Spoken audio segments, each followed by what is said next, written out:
I never thought I'd find myself typing this out, but here I am, torn between guilt and rage, wondering if I went too far, or if I finally said what needed to be said. I, F24, live with my roommate, Ethan, M26. When we first agreed to move in together, it seemed like a practical arrangement. We both needed a cheaper place, the apartment was decent, and we figured splitting costs would be simple. We weren't best friends, but we got along well enough. At first, things were normal. He was a little messy, I was a little uptight, but we balanced each other out. I ignored his habit of leaving plates in the sink for days. He tolerated my constant nagging about cleaning schedules. It wasn't perfect, but it worked. Then, slowly, Ethan's habits started crossing boundaries.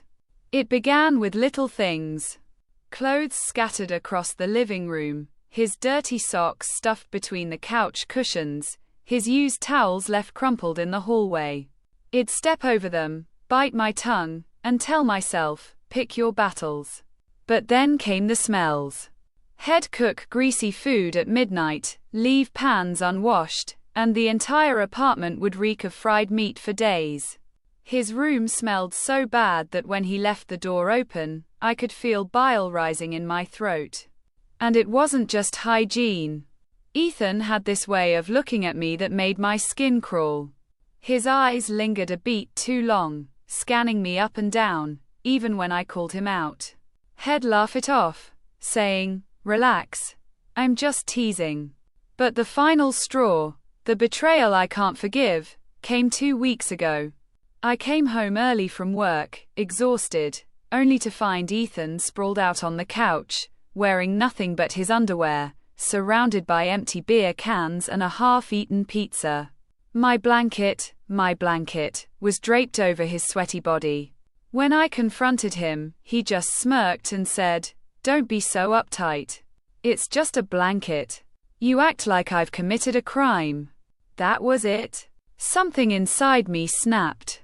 I told him, loudly, clearly, and without hesitation, "You disgust me. Living with you disgusts me. I can't even look at you without feeling sick." The words came out sharper than I expected, but I didn't stop. I told him his habits were vile, his attitude was disrespectful, and that I regretted ever signing that lease. Ethan's face went cold. He didn't yell. He didn't argue. He just stared at me with this expression I can't forget. Like I'd betrayed him, like I'd just exposed some secret he never wanted anyone to say out loud. Now the apartment feels like a war zone. He doesn't speak to me, doesn't even acknowledge me when we pass in the kitchen. He slams doors, stomps around, and leaves his mess everywhere on purpose. I feel like I'm suffocating in hostility. And yet, here's where I'm conflicted. Part of me wonders if I went too far. Did I cross the line by telling him he disgusts me? Could I have handled it with more maturity? Or was this betrayal of basic decency so deep that harsh truth was the only option left? Because right now, it doesn't feel like I'm just living with a bad roommate. It feels like I'm living with someone who used to be an ally but has turned into an enemy in my own home. At first, I thought maybe Ethan would cool down after a few days. That maybe, once the sting of my words faded, we could sit down like adults, talk it out, and establish boundaries again. But instead, things got worse. Much worse. The next morning, I walked into the kitchen and saw that every dish had been pulled from the cabinets and piled in the sink, covered in grease and crumbs.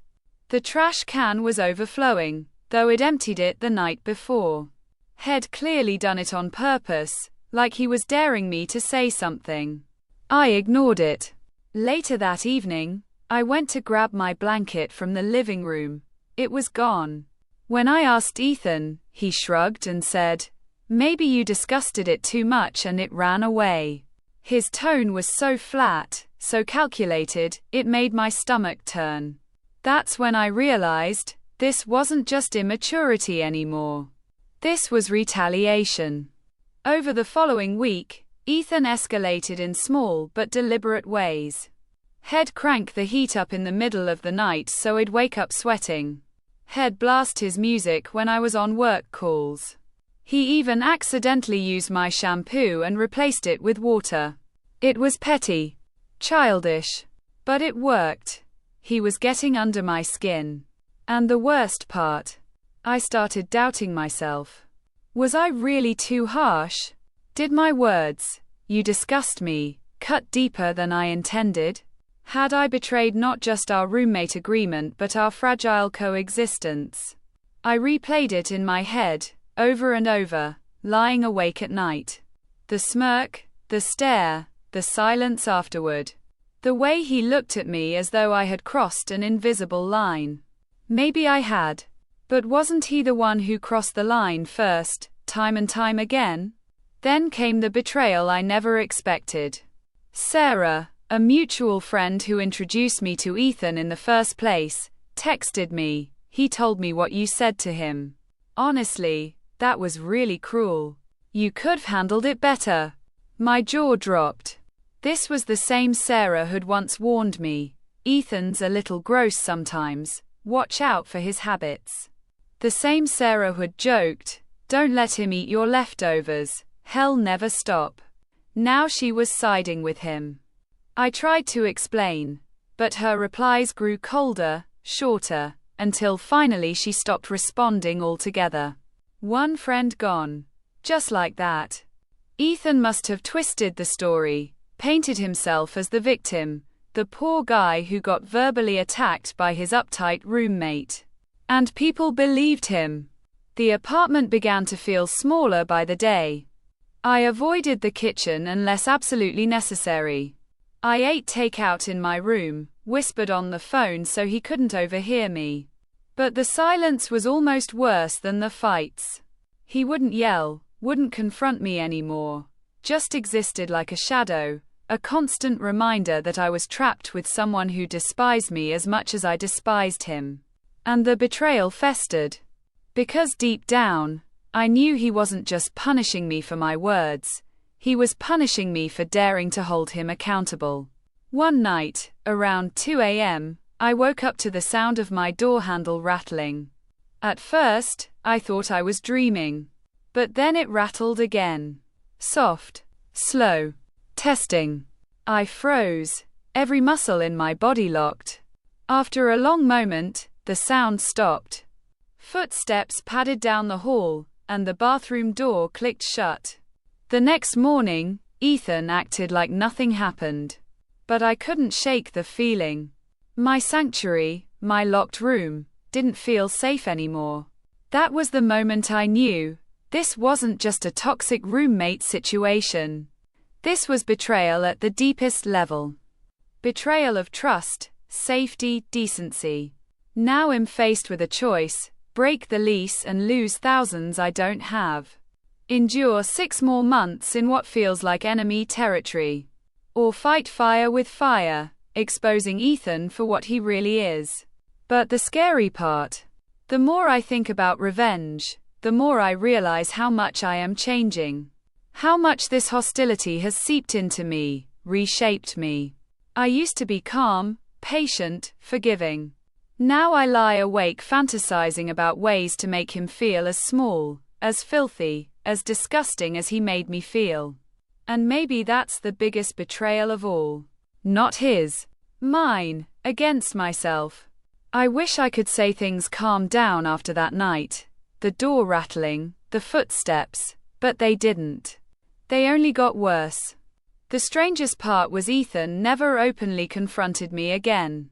No yelling, no arguing, no late night pounding on my door. Instead, he went quiet. Too quiet. It was as if he'd decided to play a long game, one that relied less on loud defiance and more on slow, deliberate erosion of my sanity. The betrayals became invisible, almost ghostly. One morning, my toothbrush was wet before I had touched it. Another day, my laptop charger was missing for hours only to reappear in the exact same place I swore I had left it. Small things. So small I almost convinced myself I was imagining them. But then, Sarah blocked me on social media. No explanation. No warning. Just gone. And that was the final confirmation. Ethan wasn't just messing with my apartment. He was poisoning my reputation, piece by piece. Quietly, efficiently, making me the villain in everyone else's eyes. One evening, when I returned from work, I noticed the smell. A thick, sour odor clinging to the air in the living room. At first, I thought maybe he'd left out food again. But no. When I opened the trash bin, I saw what he'd done. My clothes. My actual clothes. A few shirts he'd left in the laundry basket had been stuffed into the garbage, covered in old takeout scraps and beer. I wanted to scream. To drag him out of his room and demand answers. But I didn't. Because something in his silence terrified me more than if he'd shouted in my face. So I did what I always do. I cleaned it up, retreated into my room, and pretended nothing had happened. But that night, as I sat on my bed with my heart pounding, I realized something horrifying. I was losing. Not just the fight with Ethan, but myself. Weeks blurred together. I stopped inviting anyone over. I ate meals at my desk. I showered late at night just to avoid running into him. My life shrank down to a 12 by 12 box with beige walls and a bolted door. Then the letters started appearing. At first, just one. Slipped under my bedroom door in the middle of the night. A folded piece of paper with a single sentence scrawled in jagged handwriting. "Do you still think I disgust you?" I didn't reply. The second came 2 nights later. "You should be careful what you say. Words stick." The third, "Funny how people don't like you anymore. Wonder why?" Each note was short. Each one more venomous than the last. I saved them all in a drawer, proof of his harassment, though I never had the courage to go to the landlord or the police. What could I even say? My roommate is leaving me creepy notes. They'd laugh it off. But I knew this wasn't a joke. And then came the ultimate betrayal. I had been venting privately to my sister over text, sending her long rants about Ethan, about how suffocated I felt, about the paranoia eating me alive. She was the only person I trusted, the only one who believed me. Until she didn't. One night, she called me. Her voice sharp and accusing. "Why would you tell Ethan I said all that about him? Why are you twisting my words?" He showed me the screenshots. I froze. My mind went blank. Screenshots? What screenshots? She swore up and down that Ethan had proof, screenshots of our private texts, twisted just enough to make it seem like I was feeding him her words, gossiping about her, betraying her trust. I tried to explain, to beg her to believe me. But she cut me off. "You're obsessed, you're paranoid, and honestly, I don't even know if I want to keep talking to you until you get help." Click. Call ended. He'd done it. He'd broken the last thread I had connecting me to sanity. He hadn't just sabotaged my reputation, he'd turned my own family against me. And the worst part, I didn't even know how. Had he hacked my phone? Stolen it when I wasn't looking?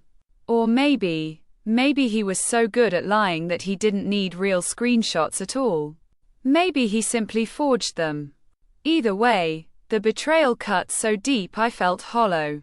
Now I lie awake every night, listening for the rattle of my doorknob, the scrape of paper sliding across the floor. I don't eat unless I've sealed the food. I don't drink from a glass unless I've washed it myself.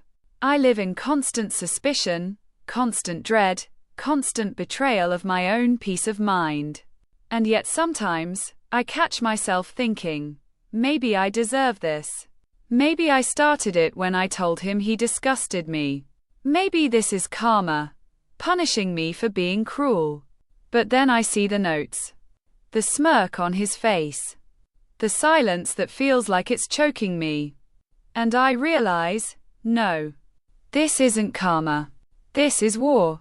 And if I don't find a way out soon, either by breaking the lease, exposing him, or doing something I'll regret, I'm not sure I'll survive it.